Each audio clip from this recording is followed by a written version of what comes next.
नमस्कार, अनादि टीवी देख रहे हैं आप। मैं हूं आपके साथ गुंजन लोधी। शुरुआत करेंगे बुलेटिन की। हरियाणा के मुख्यमंत्री नायब सिंह सैनी ने कहा है, पीएम मोदी जी की अध्यक्षता में नवनिर्मित प्रधानमंत्री कार्यालय सेवा तीर्थ में प्रथम कैबिनेट बैठक आयोजित की गई और यह ऐतिहासिक क्षण केवल एक औपचारिक बैठक भर नहीं बल्कि सुशासन, पारदर्शिता और जन सेवा के प्रति अटूट संकल्प का सशक्त प्रतीक है।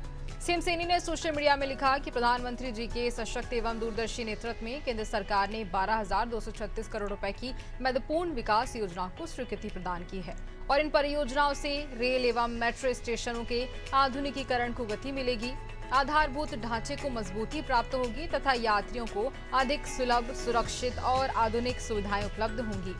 ये निर्णय देश की कनेक्टिविटी और समग्र विकास को नई दिशा देने वाला सिद्ध होगा।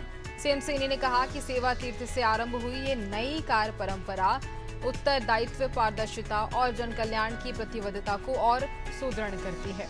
विकसित भारत 2047 के लक्ष्य की ओर ये एक महत्वपूर्ण और प्रेरणादायक पहल है जो राष्ट्र निर्माण की प्रक्रिया को नई ऊर्जा प्रदान करेगी।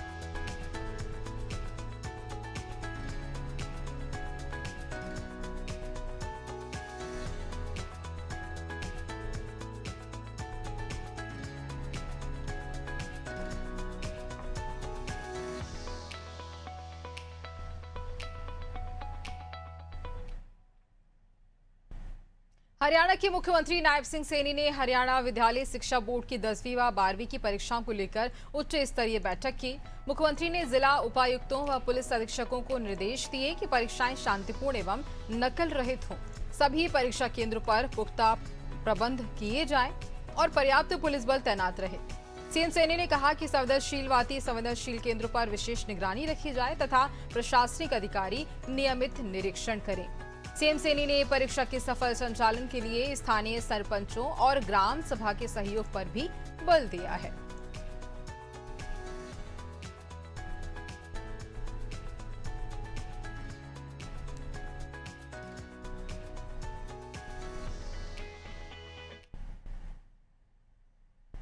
हरियाणा के मुख्यमंत्री नायब सिंह सैनी ने सदन घोषणा की है कि यमुनानगर के जजरौली गांव की जमीन का विस्तृत सर्वे कर रिकॉर्ड के जरिए लोगों को मालिकाना हक दिया जाएगा। जहां सीएम सैनी ने बताया है कि 1887 से अब तक सरकार के पास मालिकाना हक रहा है। पूरा क्षेत्र सरकारी भूमि पर बसा हुआ है और ये गैर मुमकिन आबादी के रूप में विकसित है। यहाँ सैकड़ों परिवार कई पीढ़ियों से रह रहे हैं। 2020 तक इन संपत्तियों को रजिस्ट्री होती रही है। इसमें लोगों का विश्वास और अधिक जुड़े रहे। तकनीकी आधार पर इन लोगों को आज सुरक्षित नहीं रखा जा सकता।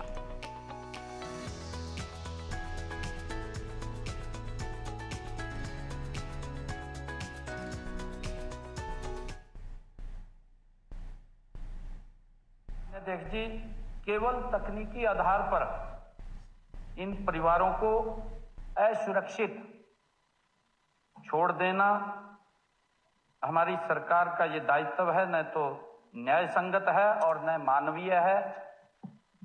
माननीय अध्यक्ष जी, मैं आज आपके माध्यम से इस महान सदन को छछरौली गांव की जो भूमि है, इतने पुराने कब्जे को देखते हुए सैकड़ों वर्षों से वो उस पर बसे हुए हैं। मौके पर कब्जे के आधार पर विस्तृत सर्वे और रिकॉर्ड सत्यापन कराकर वास्तविक जो निवासी हैं, जो मूल निवासी हैं, उनका मालिकाना हक देने की घोषणा मैं आज इस महान सदन के माध्यम।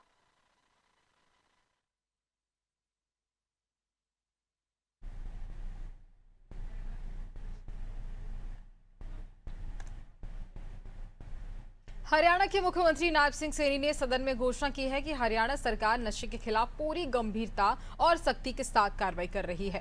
हरियाणा में उत्तर भारत के राज्यों का संयुक्त सचिवालय स्थापित किया गया, जहां विभिन्न राज्य मिलकर नशे के विरुद्ध कार्रवाई की नियमित मॉनिटरिंग करते हैं। सीएम सैनी ने बताया कि हरियाणा सरकार ने नशे के कारोबार में जहां लिप्त लोगों की संलिप्तता कुर्क करने और उन्हें जेल भेजने जैसी कठोर कार्रवाई की है।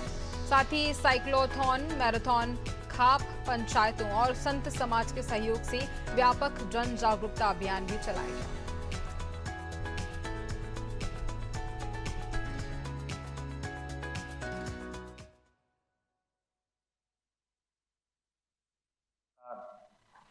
नशे को लेकर के बड़ी संजीदगी से काम कर रही है। हम विभिन्न प्रकार के जागरूकता युवाओं के अंदर चलाने का काम भी हमारी सरकार कर रही है।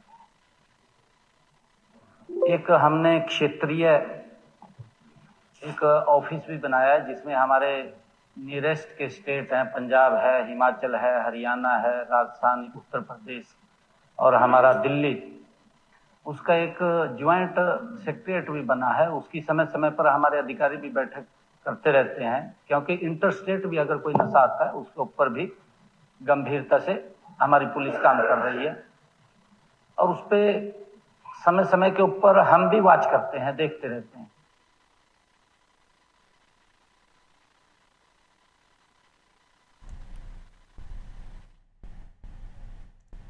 हरियाणा के मुख्यमंत्री नायब सिंह सैनी ने हरियाणा विधानसभा में बजट सत्र के दौरान विपक्ष द्वारा किए गए प्रदर्शन पर प्रतिक्रिया देते हुए कहा है कि लोकतंत्र में प्रत्येक व्यक्ति को प्रदर्शन करने या सरकार के खिलाफ अपनी बात रखने का अधिकार है, लेकिन विपक्ष द्वारा सदन के मुख्य द्वार पर प्रदर्शन करना उचित नहीं है। उन्हें सदन की मर्यादा का ध्यान रखना चाहिए।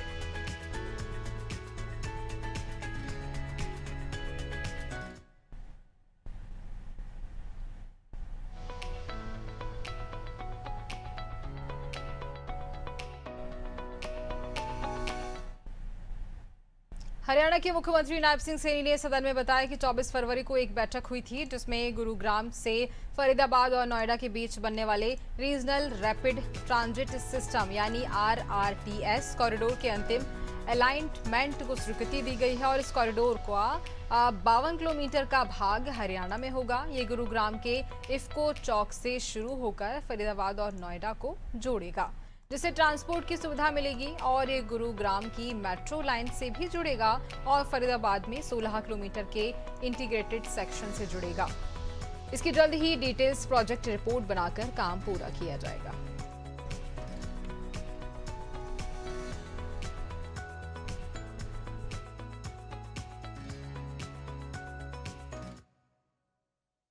देखिए 24 फरवरी कल हमारी एक बैठक आयोजित हुई थी, जिस बैठक में हमने ये निर्णय किया है कि गुरुग्राम से फरीदाबाद और नोएडा, ग्रेटर नोएडा तक नमो भारत RRTS सह मेट्रो कॉरिडोर के लिए अंतिम अलाइनमेंट को स्वीकृति दी गई है। माननीय अध्यक्ष जी, इसकी DPR का अंतिम रूप देने के लिए भारत सरकार की एजेंसी NCRTC को निर्देशित किए गए हैं।